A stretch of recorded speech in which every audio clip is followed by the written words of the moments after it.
Hello, Abhishek. Yeah, hi. Welcome. Hello, Dr. Vinata. Hello. Good afternoon, one and all present today. We, the faculty members of the Department of English, Manipur University of Culture, and students of Manipur University of Culture would like to extend our heartiest gratitude and warmest welcome to Dr. Avishek Parui, IIT Madras, for accepting our invitation for this webinar. It is indeed a great pleasure to have you, sir, in our midst, Dr. Avishek Parui, Assistant Professor, Department of Humanities and Social Sciences, IIT Madras. Dr. Abhishek Parui has done his PhD in English Studies from Durham University, UK, under the renowned Professor Patricia Walk and Dr. John Nash. He is also an Associate Fellow, UK Higher Education Academy. He taught in the Department of English Studies, Durham University, as postdoctoral tutor, and he also taught at IIT Guwahati. His research interests include modernism, masculinity studies, memory studies, critical theory. Dr. Abhishek has to his credit books like Postmodern Literatures, which was published in 2018, and is currently contracted with Rowman and Littlefield for his upcoming second book titled Culture and the Literary Matter, Metaphor, Memory. He is the principal investigator of a project titled Sleepless Cities and is one of the faculty coordinators of the Memory Studies Research Network at IIT Madras. Now that memory studies have become mainstream in historical scholarship, Dr. Abhishek will enlighten us to delve into this theory more cogently. Over to you, Dr. Abhishek. Thank you very much, Dr. Vinata. That was a very generous introduction, and thank you for the invitation. It's a very special privilege to be a part of this event in Manipur University, and I do look forward to visiting the department in person. Sir, Manipur University of Culture. Manipur University of Culture. Apologize for that, and I do look forward to visiting you in future in person in better times. Now, in this session, what I intend to do is look at the research possibilities in memory studies. That's the title of my talk. In terms of what are the possibilities that can take place from literary studies, cultural studies, psychology, etc., and also gender studies. There's a lot of overlap between memory studies and different kinds of gender theory, which I will talk about in a moment. Now, first things first, we need to define what we do in memory studies as a discipline. So what is this discipline about, memory studies, and why is it important, and why should we look at it from the lenses of literature, for instance, because we are rooted in literature and literary studies, and that's the entry point, shall we say, to whatever you do in memory studies. Now, there are two or three different ways to look at this entire discourse, but I will start out with a very simplistic idea of memory. We look at memory as an act of reconstruction, right? And now this act of reconstruction obviously is a very complex cognitive activity, but equally at a macro extended level, it's a very complex cultural activity because every culture has its own unique memory narratives, shall we say. So one of the primary interests that we have in this discipline is to look at the convergence between the micro neuropsychological narrative of memory or model of memory and the macro extended cultural narrative of memory, and see how the convergence is quite unique in cognitive as well as in structural and functional ways. Now, when I say that we look at memory as an act of reconstruction, what I'm implying by saying this is we look at memory, there's a textual quality about memory, in the sense that, any act of reconstruction will obviously incorporate deconstruction and reconstruction together. So every act of remembering, every act of reconstruction is also simultaneously an act of deconstruction, because, we know from empirical research today, we know from scientific research today that the idea of total recall or infallible memory is a myth. There's no such thing as infallible memory. Every memory must incorporate its own slippages. Every memory must incorporate its own absences, shall we say. So memory becomes a very complex cognitive activity, which triggers this very interesting idea that every act of remembering must also incorporate simultaneously an act of forgetting. In other words, forgetting and remembering and not really, shall we say, ontological opposites of each other, but they're actually cognitive components of each other. They connect to each other in very complex cognitive and functional ways. In other words, for a functional memory system to operate in a healthy way, in a normal, healthy way, it must be able to forget. It must be able to unremember. So remembering and unremembering are simultaneous activities, and this is something which we know through empirical scientific research today. So we have psychology, we have cognitive psychology, and neuroscience telling us quite, convincingly, conclusively, that memory and forgetting are simultaneous activities. So every act of retrieval will incorporate in it acts of absences. Now, one of the key things about memory, and this is where I begin to connect it to kind of the two different models of memory, the micro psychological model and the macro cultural model.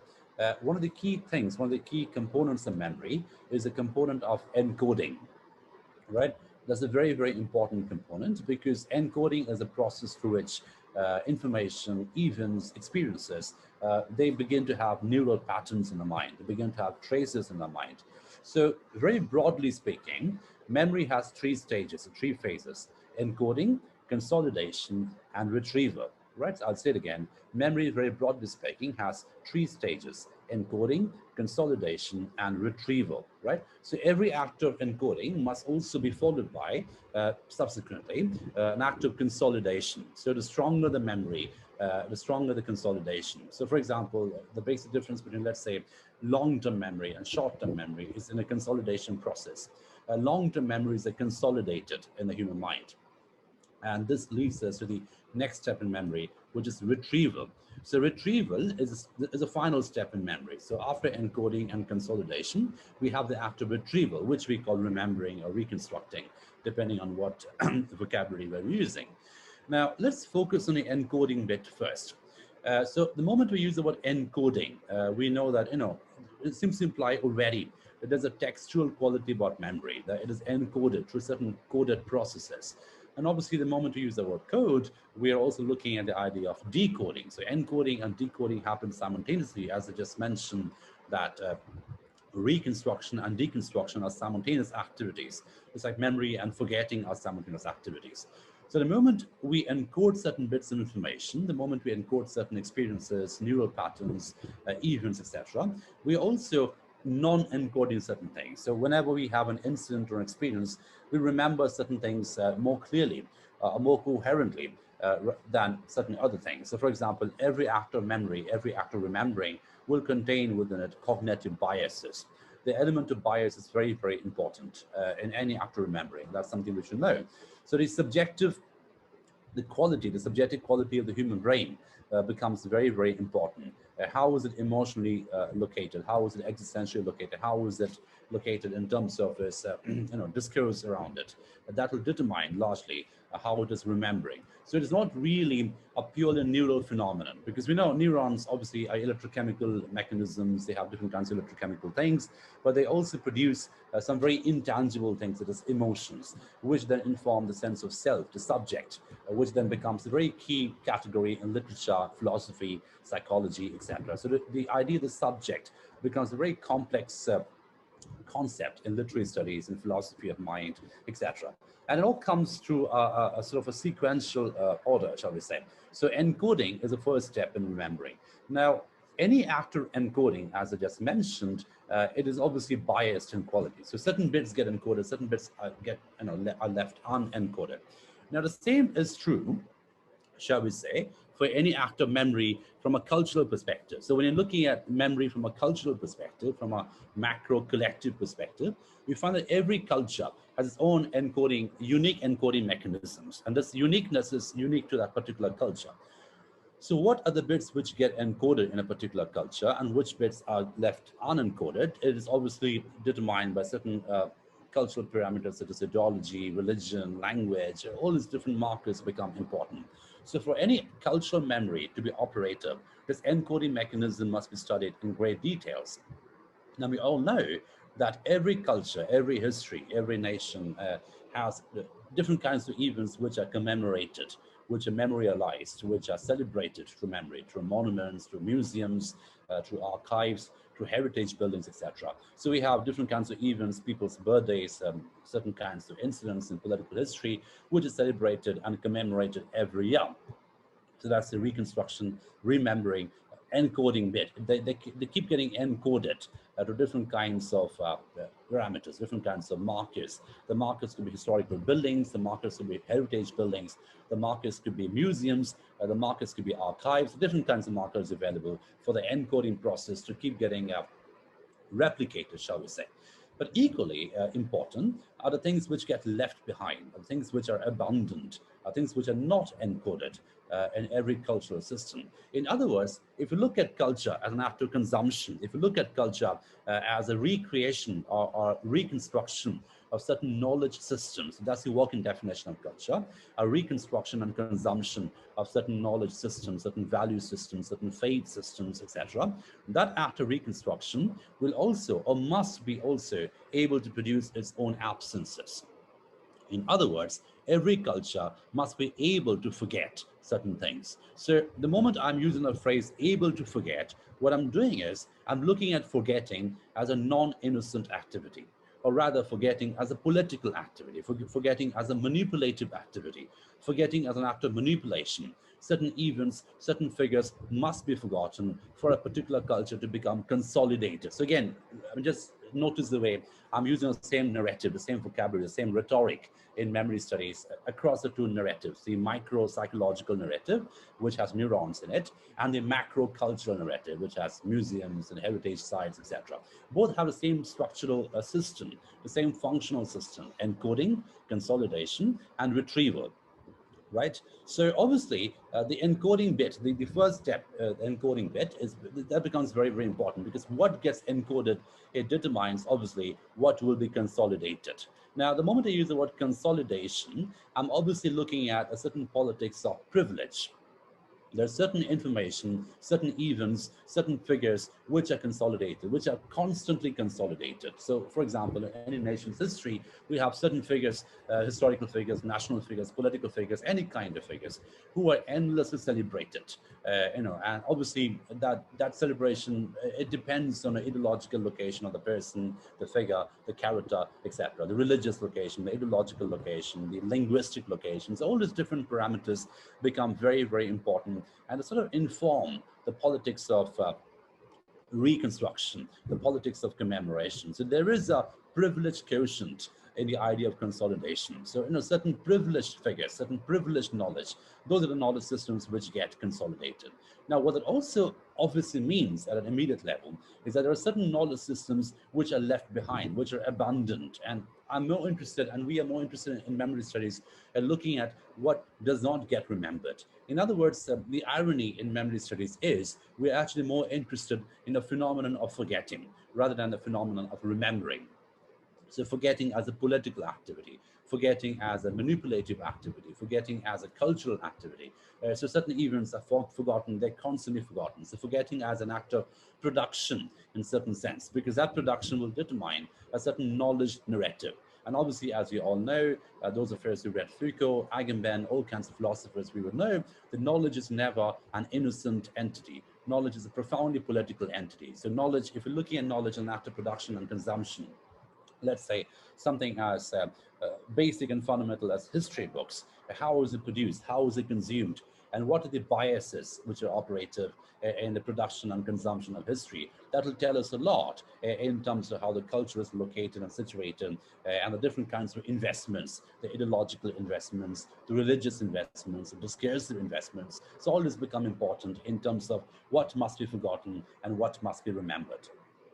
So again, just to very quickly define memory study as a discipline, we in memory studies, we look at forgetting as a very manipulative activity, as a political activity, because we are also looking at memory and forgetting from this, as I just mentioned, this convergence point between the neural microsystem, psychological neural microsystem, and the more extended cultural system. So how do these two systems overlap with each other, converge with each other, and is there any research that can be done? So therein lies the very unique research potential or the research possibility in memory studies. Because on the one hand, we can look at classic conservative cognitive psychology, neuroscience, etc., in terms of looking at how neurons encode information, how neurons consolidate information, how neurons, retrieve information, and how every act of encoding, consolidation, and retrieval must always produce acts of absences, acts of erasure, in other words.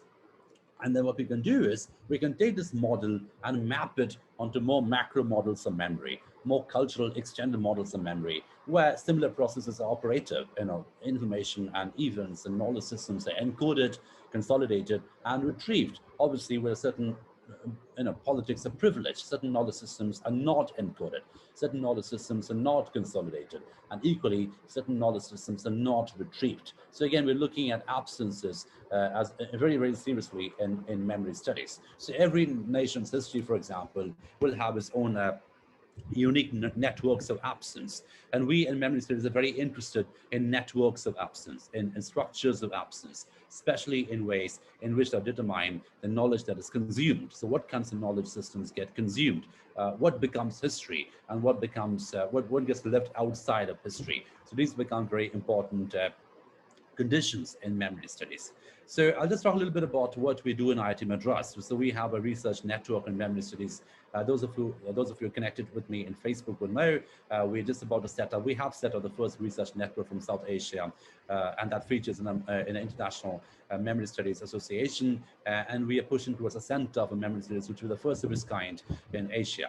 But our aim, as I just mentioned, is to bring in different disciplines, neuroscience being a key player in this network, but obviously literature, because we are, at the end of the day, literary studies person. So for example, personally, I look at literature as a very key instrument, as a very cognitive instrument, a very key complex cognitive instrument to understand the human mind. And that brings me to the other important point that I want to spend some time with today. So how is the mind, the remembering mind, different from the neural brain? Because the brain is something that we know through science. It's a neural machine. It has a set of neurons firing away with the different kinds of complex electrochemical reactions and mechanisms. But how is the mind different from that? Because I just mentioned, if you remember a little while ago, that this neural firing, this constant firing of neurons, it also produces sort of complex emotions which are intangible in quality. We can't calibrate emotions. We can't put a finger, scientifically speaking, and quantify emotions. So there is this unquantifiable quality about emotions, which then extend into this very unquantifiable self. The self is a very complex phenomenon in philosophy of mind, in political science, in philosophy, classical philosophy, and obviously in literary studies, the subject, the self, the speaker, the focal point. So these become very important cognitive categories for literature as well. So what we aim to do in memory studies is look at literature. There's a very complex machine for memory. It's a very interesting memory machine, literature. A novel is a very complex memory machine, because a novel can do something which is very, very unique and which intrigues neuroscientists today. Someone like V.S. Ramachandran, for example, who has some phenomenal work on phantom limbs. So some of you may be aware of his work. He's got some phenomenal work on memory and the self, etc. We have someone like Antonio Damasio, who is one of the biggest neuroscientists today, who works on emotion and cognition. And these are people, we have someone like Joseph Ladieu. These are people who are increasingly interested in philosophy and literature, in terms of how they can get more information and more insights, shall we say, about the mechanism of the mind, which they acknowledge to be much more complex than a human brain. So the mind has been more complex than the brain, and that becomes a very interesting knowledge system in current neuroscience. So we have neuroscience today looking at philosophers such as Spinoza. So Damasio has a book on Spinoza. Damasio has a book on Descartes, where he's critiquing Descartes' idea of dualism. So certainly there's a surge in neuroscience, looking at the mind as a more complex entity than the brain. And this is where literature can come in a very interesting way, because literature can offer something which very few narrative systems can offer, if any at all. And that is, literature can offer a mapping of different points of view. So some of us who deal with points of view in literature would know perspectives are a very important element in literature. who is telling the story, who is the focal points, how is the story getting focalized. These become very important questions in literature, and that determines the shape of the story. And that's something I'm very interested in, the shape of the story. How is the story shaped? Obviously, by shape, I mean the different kinds of codes that inform the story, the different narrative patterns in the story, the biases in the story, the cognitive biases in the story, the subjective location of the speaker in the story. And this connects very interestingly with cognitive studies today, because we have someone like Andy Clark, who's got this really interesting concept of the situated brain. So what does situated brain mean? So the brain obviously is a neural phenomenon, is a cognitive machine, so to speak, but then it is also situated in a particular framework. It is situated in a particular value system, and that situatedness determines the cognitive mechanism in some sense. So what we're looking at through philosophers like Andy Clark, neuroscientists like Antonio Damasio, is this constant engagement between the different kinds of matter, the embedded matter of cognition and the extended matter of cognition. So, and we're looking at memory as an inactive process, as a performative process, not as a static linear activity, but as a performative activity, which is non-linear, unpredictable, and inactive in quality. Now, what do you mean by inactive? Inactive is constant loop between the inside and the outside. What the person is at a neural level, at an embedded level, inside the brain, inside the neurons, and what the same person is at an extended cultural level, at a social level. And this constant engagement, this constant loop, the constant dialogue between the embedded and the extended is what makes this inactive model of memory a very fertile model. And as we all know, literature becomes a very interesting, advocate of this inactive model, because in literature we have a very heteroglossic idea of knowledge. By heteroglossy, I mean different kinds of voices. Heteroglossia, many voices. It's a polyphony of voices. And some of you know, would have guessed by now, I'm beginning to quote Mikhail Bakhtin, because Bakhtin is a philosopher who comes up with this theory of the chronotop, the time and space, but also the theory of polyphony, carnivalis, and heteroglossia. So the many voice quality of literature, which doesn't really privilege any particular point of view, but it has different kinds of point of view, and all are sort of co-inhabiting a particular cognitive framework. And that is something which is very, very rampant in postmodernist fiction. Because in postmodernism, as we know, those of us students of postmodernism would know, there's no hegemonic narrative. There's no hegemonic point of view. In other words, there are different kinds of fractured perspectives, fractured focal points, through which the same event can be consumed and interpreted. In other words, in postmodernism, there's a shift from information to interpretation. And this shift from information to interpretation obviously means that it has a very complex cognitive system when the same event, the same figure, the same incident, the same experience can be interpreted in different ways, in different perspectives. And this plurality of perspectives is exactly what makes this entire business of postmodernism very inactive in quality. And again, what I'm trying to do is I'm trying to look at the way in which this micro model of memory and the macro model of memory get connected through literature. So literature becomes this very fertile bridge, this very unique bridge, shall we say, through which this macro model of memory, cultural memory, collective memory, political memory, national memory, and the micro model of memory, the existential memory, neural memory, cellular memory. So how these two models of memory can get connected. Now you might say, well, there are other mediums who can do it. What about cinema? What about films? What about music? Well, obviously, music and memory have a very interesting connection, and there's a lot of research on that as well. But the reason why we are more interested in literature, the reason why we consider literature to be a unique product, a unique cognitive system, is literature is also self-reflexive in quality, especially postmodern literature, because we are engaging with language. And the moment you use the word language, again, language is something which is embedded. It's inside our brains, inside our neural system.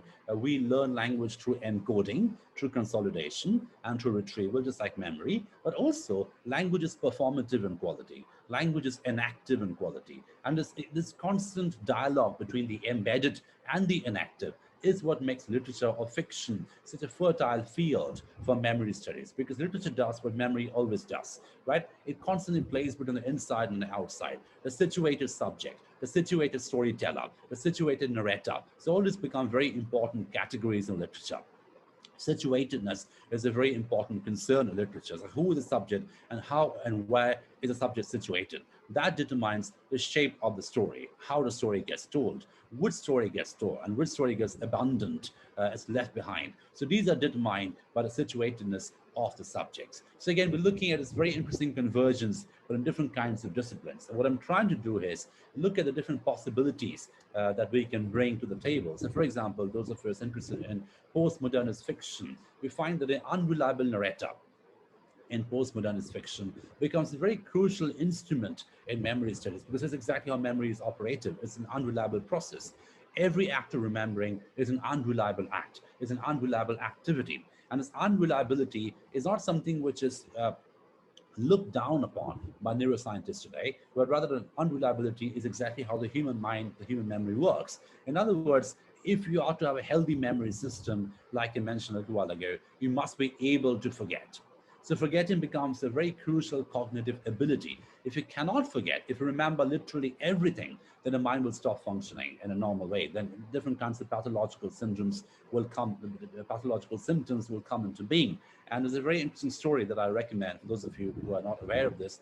I'm guessing some of you are. It's a story by Borges. It's called Funes de Memorias, or Funes, F-U-N-E-S, Funes the Rememberer by Joel Borges. Now, in that story, we have the example of a boy called Funes who falls from a horse, gets a head injury, a brain injury, and he develops a very strange pathology. And that is, he's not able to forget anymore. So again, forgetting becomes an ability which gets interrupted in the story. And we see very quickly how the boy develops different kinds of medical symptoms because he's not able to forget anymore. His ability to integrate information and disintegrate information is gone. He's only able to integrate information. He's only able to remember, and his ability to forget is gone. So again, that what the story does quite clearly, that it foregrounds forgetting as an ability. And if that ability goes away, we become, shall we say, cognitively compromised, right? Because that impedes our cognitive system, that interrupts our cognitive system, and we suffer from a sense of interrupted embodiment in a certain sense. And that's how the story goes. I mean, we see at the end of the story the boy dies of a heart attack or a seizure, and we don't quite know what a seizure is, but there's an anticipation, there's a hint, a very strong hint that he literally implodes. He bursts with information because he's not able to process information. Right now, that brings me to the other interesting bit in memory studies, and that is the role of imagination in memory. And again, I'm going to see how that connects to literature, because literature obviously is an act of imagination, is a creation of imagination. Fiction, especially, is an act of imagination. However, this imagination is not a lie. So fiction is not really fantasy. There's a difference between fiction and fantasy, or fiction and reality. So fiction is something which inhabits the twilight territory, the liminal territory between reality and fantasy. In other words, fiction mixes different possibilities. Fiction mixes factuality with possibility. Fiction mixes what really took place historically with what could have taken place and what should have taken place. It's all the different perspectives, different points of view, different focal points that mix together, and we have this very complex cognitive medium of fiction in language, which itself is very self-reflexive in quality. It draws attention to itself all the time. When reading a book, a novel, we are obviously consuming language, but it's also a stylized language. It's also a defamiliarized language, right? So it's constant loop between reliability and unreliability, between factuality and fantasy. There's constant tension and collaboration within these categories, all these different categories, makes fiction a very interesting ambivalent frame. Now, what do you mean by ambivalent, and how is it related to memory? Now, we know, again, in memory studies that modern neuroscientists like Joseph Ledoux tell us that forgetting and remembering it's not like a binary system, like 0 and 1. The 0 is forgetting, 1 is remembering. It doesn't work like that in the human mind. Rather, forgetting and remembering are both cognitive processes, the cognitive components informing each other. Like I said, if you are to remember, you must be able to forget. Right now, what that means is it really brings in a very ambivalent frame in the act of remembering. Now, what do I mean by ambivalent? I don't mean ambivalent as in confusion. I mean ambivalent as in the ability to accommodate plural possibilities. I'll say it again. I use the word ambivalence or ambivalent as an ability to accommodate plural possibilities. So 0 and 1 together, not 0 or 1 together. In other words, we are moving away from the dualism of meaning production and meaning consumption, and rather we are looking at a monism of meaning production and meaning consumption, where 0 and 1, forgetting and remembering, absence and presentation are simultaneously present and connected categories with each other.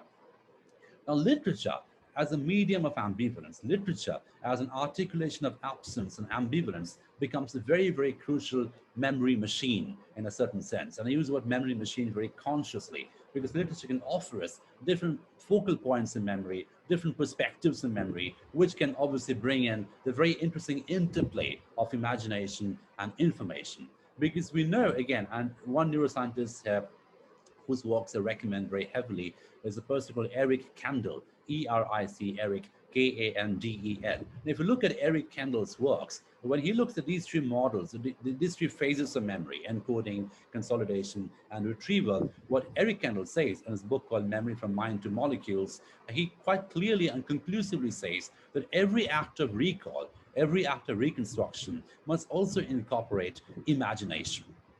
Right? So there is this wish fulfillment quality of memory as well, which is never quite away, right? So every act of remembering must also incorporate not just forgetting, but also an act of imagination, an act of wish fulfillment, which makes memory a very complex temporal category. And I'm just going to talk about the temporality memory in a bit. What that means is memory is not just a retrospective activity. It's not just about remembering something which happened in the past. Memory is also a prospective activity. It also anticipates the shape of the future. And I use the word shape again in the same way I use the word shape of the story, right? So how do we tell stories about ourselves? In a way, which not only situates us in the past, but also anticipates how we will situate ourselves in the future. So memory has a very interesting forward-looking quality, which is something which is corroborated by neuroscience today. So this constant tension, this constant combination of this backward-looking gaze of memory and a forward-looking gaze of memory is what makes memory a very complex temporal narrative, spatio-temporal narrative. And again, literature becomes a very interesting phenomenon because when we read a work of fiction, what we do is when we consume it, when we interpret it, obviously most of it is situated in a particular historical time. But when we're reading it, we are recreating that particular point and we are connecting it to the present. And we're also anticipating how that can look in the future. So any act of reading fiction is a very complex temporal activity because it brings in the past, it connects the past to the present, and that connection also shapes the way we look at the future. So there is a very definite future-looking, forward-looking quality about fiction as well as about remembering. So again, we're looking at a way in which fiction and memory can become very interestingly connected categories. This connection becomes more and more relevant for us. Now, just one final thing before I wind up, and this is a technical term used by Joseph Ledoux. What Ledoux does, the three phases of memory I talked about, encoding, consolidation, and retrieval. Ledoux has this theory of reconsolidation.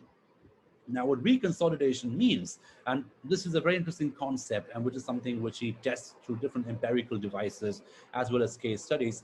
And his takeaway, his inference is the following: that when you're remembering something, any event, any experience, any emotion, or whatever you're remembering, we are not remembering the original moment. We're not doing that, according to Ledoux. We are remembering the last remembered version of the particular event. In other words, every act of remembering is a departure from the original version, right? So every act of remembering with this erasure, with its imaginative insertions, it keeps creating a new model, a new template from which the following acts of remembering will draw on. So in other words, there is no original point in memory. Every act of remembering will keep shifting the original point. And we have the last remembered version. That's the one that memory stores in the mind.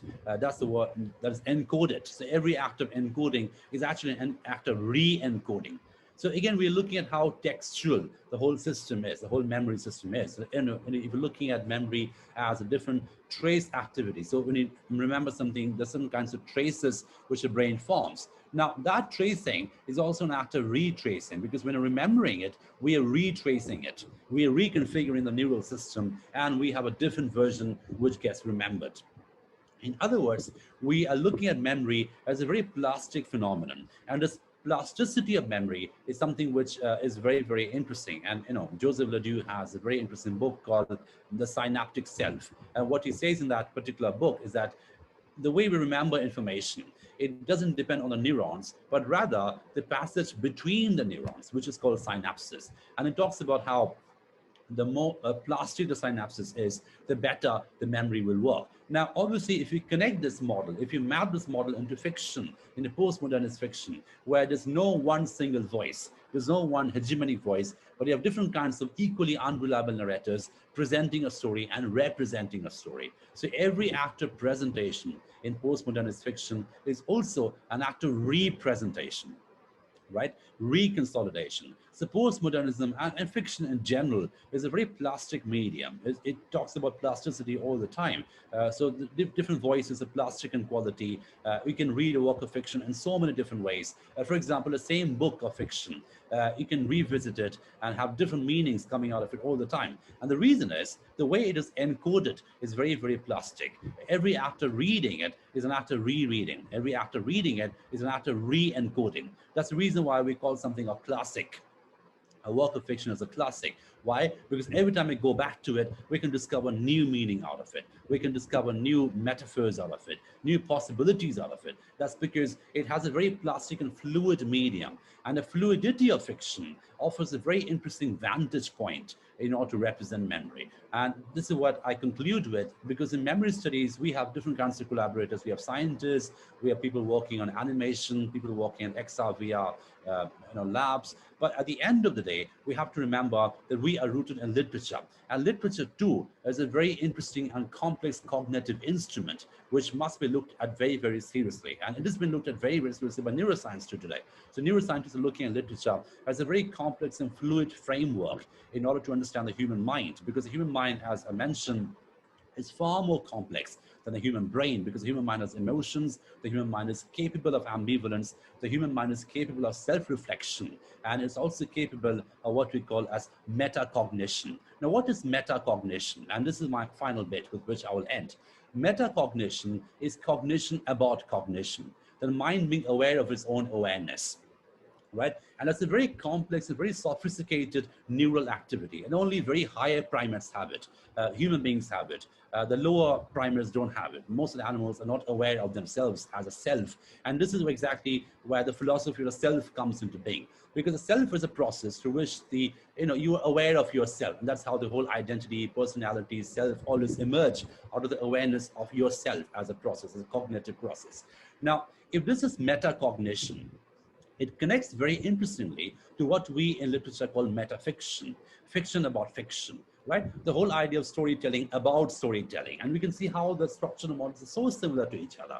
So if we take a look at something like postmodernist fiction, it actually becomes a very interesting vantage point today, I think, in order to understand memory, through its textuality, through its plasticity, through its unreliability, because fiction has always been that. We've already had it before, much earlier than what in memory studies are coming out today. So today in memory studies, we talk about plasticity in a big deal. It's a very big deal in memory studies. It's a very big deal in cognitive psychology, plasticity, metacognition, unreliability. But fiction has been there first. Fiction has done that already. So we in memory studies, we must be aware. We must take fiction very, very seriously. We must take literature very, very seriously as a very complex cognitive instrument to understand human mind, human memory, and also cultural memory. So again, I'm just concluding with this.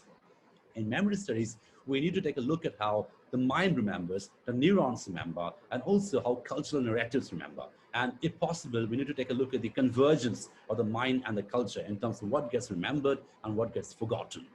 Both are equally important, and sometimes in very extreme political conditions, you find that what gets forgotten can tell us much more about the culture than what gets remembered. So I'll stop at this point today. Thank you for your attention. I'm happy to take a few questions if there are any. Thank you. If there are any questions, you can just put up in the chat box and we'll be putting the attendee panelists. Thank you, Dr. Parui, for explaining and highlighting memory studies in a very lucid explanation.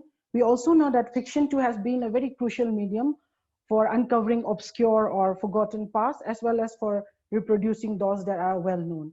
Fiction also provides actually an arena through which private memory can be formulated, it can be interrogated, and even made distinct from public memory or the collective memory, while remaining rooted within local, national, and even global traditions of remembering and even forgetting.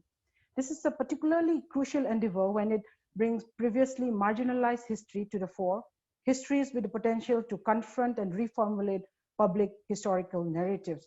As Dr. Parui had cogently put his points about memory studies and the interfaces of memory studies with literature, we also know that within fiction, as within social and cultural history and life writing, the macro narrative and the micro narrative can compete, can coexist, and even converge. However, fiction is not history. As a writing mode, it is not bound by scholarly conventions of and aspirations to accuracy and objectivity, but rather by the instinct for creativity. Fiction can even disguise, it can embellish and fabricate memory, and unapologetically so. It can also liberate memory, acting as a cathartic medium for mental exploration. So we will be pleased to have any queries to Dr. Pari. Any queries can be put up in the chat box, and we'll be putting the panel. Yes, I can see a few questions already. Hello, sir. Hello. Good afternoon. I want to ask one question, sir. The question is, there still remain many contested and unresolved questions about how memory can meaningfully be interrogated by historians. So, sir, can you please highlight your views on this aspect? Can you say that again one more time, please? The different possibilities of what?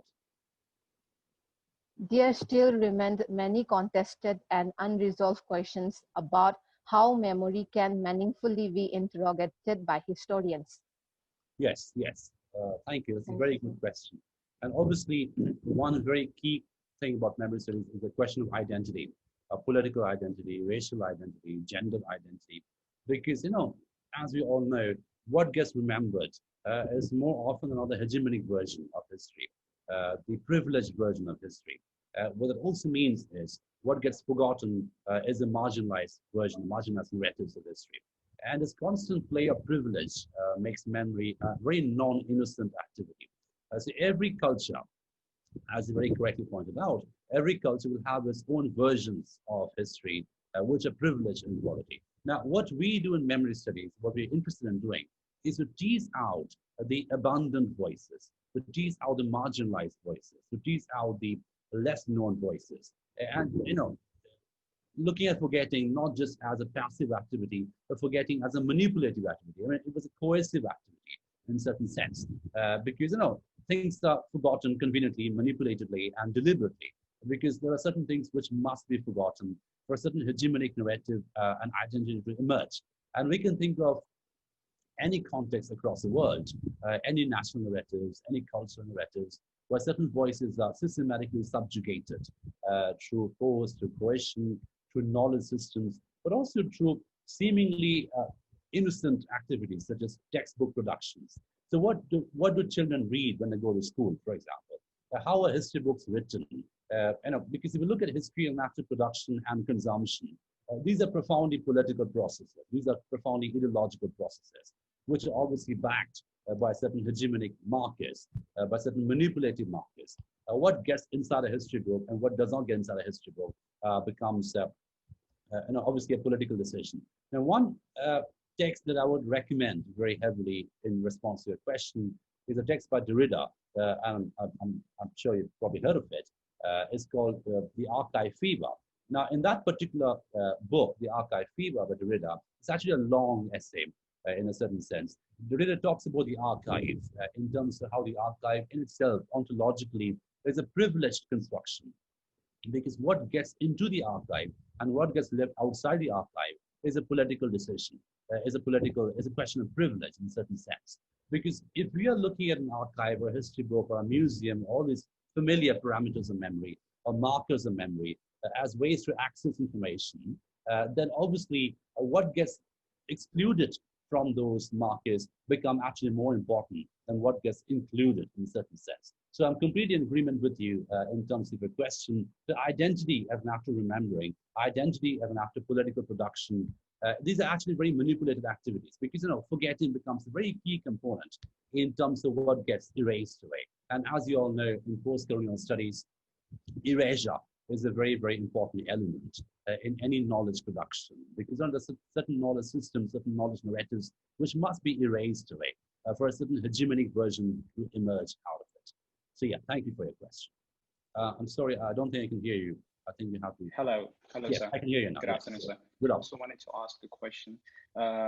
When we study memory, it is there's a lot of data. So, like, how do we approach it? I mean, do we approach it subjectively? Because if we approach it subjectively, then the individual, each and every individual is different. So, how do we even quantify that data? And also, if we want to create an AI, you know, for example, to make sure that they are self-aware, like you said, that 0 and 1 possibility of becoming together. So how do we do that? And thank you. Yes, it's an excellent question because that's entirely what we are looking at in memory studies. Looking at different kinds of, shall we say, epistemic frameworks, if I can use such a term, epistemic frameworks. There's obviously one cognitive, psychological, neuroscientific framework which looks at human beings as case studies, as empirical studies. And that's obviously very, very sophisticated and very scientific and very empirical and very rich. It can produce some magnificent results in terms of how the fMRI scans take place, you know, what can that reveal, what can that reflect about how the brain functions through lesions, when there's a seizure, when there's a shock, when there's any particular stroke, and how does it affect the different cognitive functioning through different kinds of lesions. So that kind of a medical, clinical, cognitive component through neuroscience is very, very rich and very, very, it can produce magnificent results, as I mentioned. But, you know, what we need to do is have a more holistic epistemic framework, which is, I'm sure you are probably anticipating that in your question itself, where we also need to take a look at phenomenology or philosophy of mind, or, you know, even something like philosophy in general, classical philosophy, or literature, or lyric, or art. For example, I'll give you one case in point. In the first Memory Studies conference which we had in IIT Madras, which was last year, we were sort of looking at the 100th year of Jallianwala Bagh massacre, the Amritsar massacre, which happened in 1919. So 2019 was the 100th year.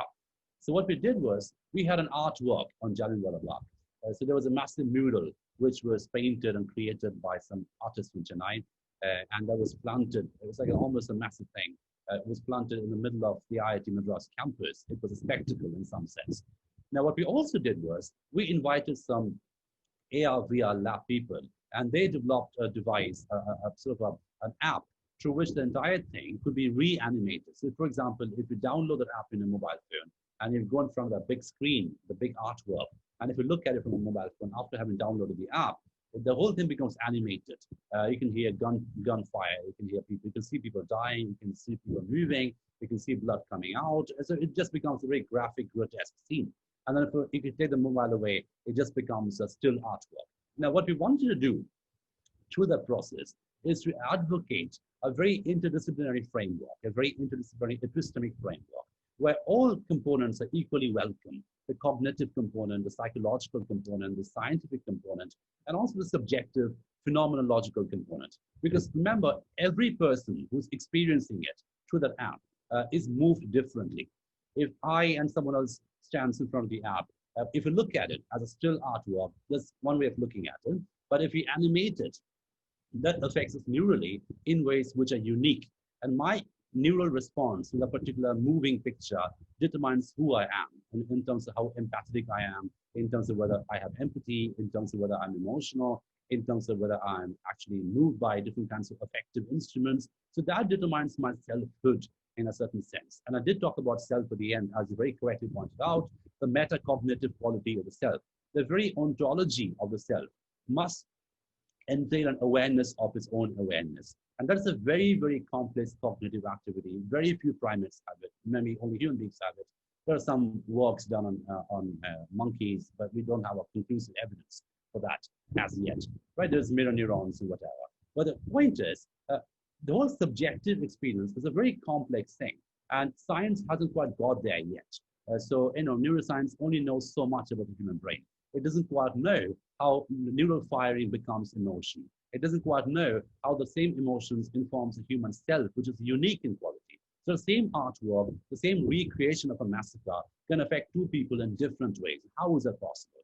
Because the two people are situated at different subjective frames. So the subjective frame is equally important in memory studies. So in an ideal epistemic framework, and that's the framework that we want to bring in eventually, we would have scientists and lab people and people working on lab in AR, VR reality, that kind of a framework, combining with poets, combining with artworks, combining with musical people. And for example, one of the knowledge partners in this research framework is the MIT Media Lab.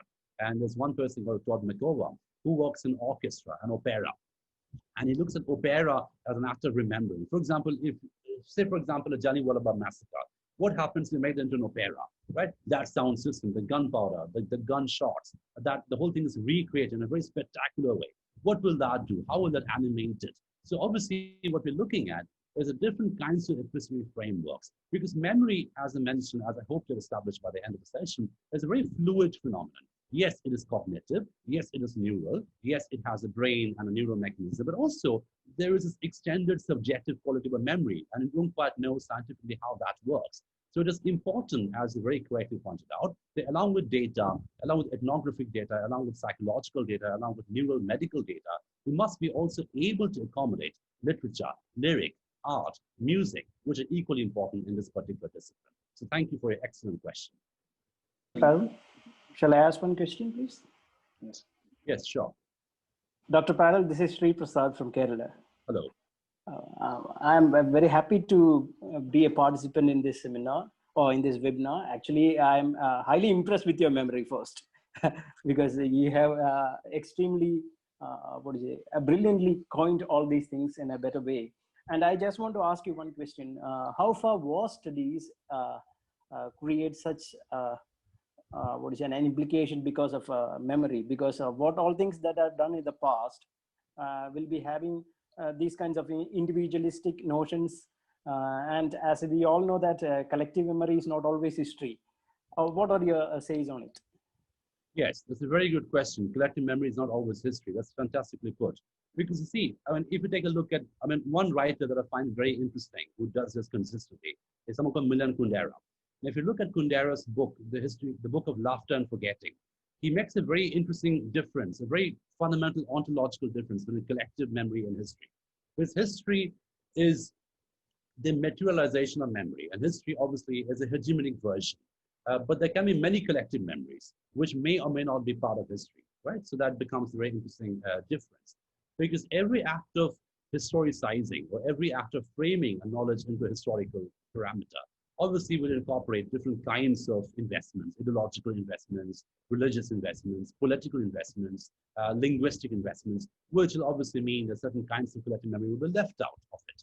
Now, Kundera has this very interesting concept of spectrality, which I find very, very interesting. And also that connects to Derrida's idea of hauntology, something which is haunted, but doesn't quite go away. So for example, Derrida used the idea of Hamlet's father as an undead ghost who's always there in the fringes of Denmark, not quite there, but not quite disappeared entirely either.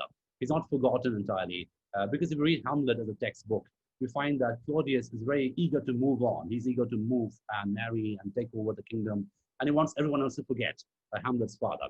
But the ghost keeps coming back, and this reputation of that, this ontological reputation of that, informs collective memory. So in other words, if I were to take your question, it's a brilliant question, and map it into Hamlet, Claudius wants to write a new history where Hamlet's father will not be a part of it anymore.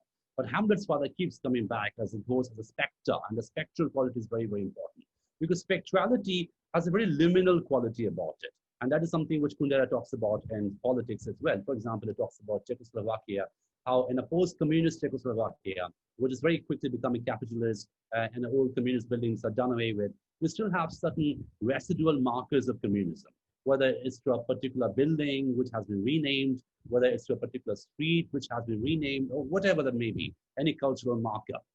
But the idea of spectrality becomes very, very important. And what memory studies does, and this connects to the earlier question as well, The play between materiality and spectrality is a very big deal in memory studies, because on the one hand, we have all these tangible knowledge frameworks like neuroscience, like psychology, like political science and ethnography. On the other hand, we have the supposedly intangible frameworks like lyric, like literature, like music, like poetry, which are like massive vehicles, as I'm sure you'll understand, about collective memory. I mean, a lot can be found with collective memory from folklore, for example, folk music, lyric.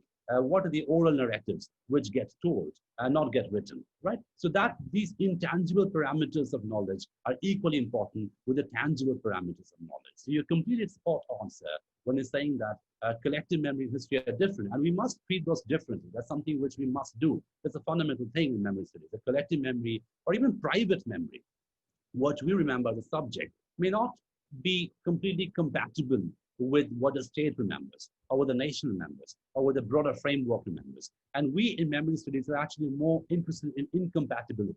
The incompatibility between the subjective framework of memory and the objective, holistic, historical framework of memory, because that is a construct in some sense. So thank you for your question. Thank you very much for your brilliant explanation, Tim. Thank you, sir. I think if there aren't any more questions, I have another meeting in about 20 minutes. Okay. Wind up. Thank you, Dr. Parui, for your excellent lecture. Hope we will meet you again very soon. Thank you, Parui. Okay. I look forward to visiting your Sir, department. I have one question. One last question, Dr. Parui, please. So, sir, in case of someone undergoing physical abuse, it is said that the body remembers. So, can you please throw some light on it? Yes. So this is a different kind of study, but I'm happy to engage with it. So this is more to do with clinical neuroscience rather than cognitive neuroscience. And we are more interested in cognitive neuroscience in terms of cognition.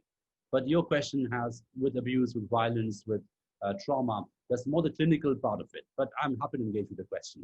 Now, in terms of what the body remembers, so for example, this book that I'm writing on the moment, which was mentioned in the introduction, I have a section in the book on this Manto short story called Koldo. I'm sure you've read it. If you're interested in this kind of research, you should read that book, that story. It's a very short story called Koldo, or Open It. It's about a female body which has been, abused over and over again. And the self, the subject, the brain is perhaps dead, maybe, everyone's dead. But then the body remembers the abuse. So the moment the word Koldo is said, the body just proceeds to open its, or take off its clothes. It's a very brutal, barbaric, horrendous story about the trauma, the horrors of partition. Now, this is an example of what we call motor memory, right? The motor memory or muscle memory is something that is different from, let us say, what we call semantic memory or declarative memory. So declarative memory or semantic memory is a memory related to knowledge, memory related to information. So for example, how a child learns timetables or capital cities of the world. That's declarative memory or semantic memory. But motor memory or muscle memory or non-declarative memory operates with different kinds of bodily functions. And that can be abuse, that can be training, that can be, for example, when we talk about if you learn swimming, you will never drown, because no matter if you want it, your body will begin to function in a certain sense. So that in a way is sort of a cellular motor memory. Now, interestingly, when it comes to abuse, as you very correctly pointed out, let's say, you take the example of partition, which is like this big cultural political event in which millions of people were abused, mostly women were abused and attacked physically. Now, what that did at a very cultural level, and again, we're looking at this constant collaboration or dialogue between the self and the culture, the body which was abused and the collective which was abused, they began to behave in similar ways, right? So there was this repressed material, this repressed response to abuse, to violence, and that began to affect even non-violent situations, even civilian situations. So for example, how people behave in civilian spaces, that began to be determined by the knowledge of the abuse, the memory of the abuse. So for example, for a subject who has been abused repeatedly through trauma, through violence, through sexual abuse, whatever the form may have been, that person's behavior in a social space, that person's semantic memory, or like the normal, quote unquote, normal memory, will also begin to get affected. In other words, we come to a point where the mind and the body, they're not different entities anymore. What the body remembers determines how the cognition happens. So for example, if you look at something which triggers the trauma of that particular abuse, so you behave in a particular way, right? And that can happen in a civilian space as well. So the clinical component of memory, the trauma component of memory, when I started off by responding to a question when I'm saying that, these are different components, they're actually not that different. In extreme political conditions, such as the partition, the cognitive component and the clinical component can actually blend together in very, very complex ways. So you're completely right. And if you haven't read the short story by Manto, and I'm hoping you have, do read it. It's called Coldo or Open It, which is exactly about what you just mentioned. Thank you for your excellent question. Okay. Thank you very much, Dr. Parui. We owe you a very special vote of thanks for being so kind to take a little time off from your busy schedule and to speak to all of us from Manipur University of Culture. We look forward to having you more in future. Thank you, Dr. Parui. Thank you very much for the invitation. I look forward to visiting your department soon. Take care.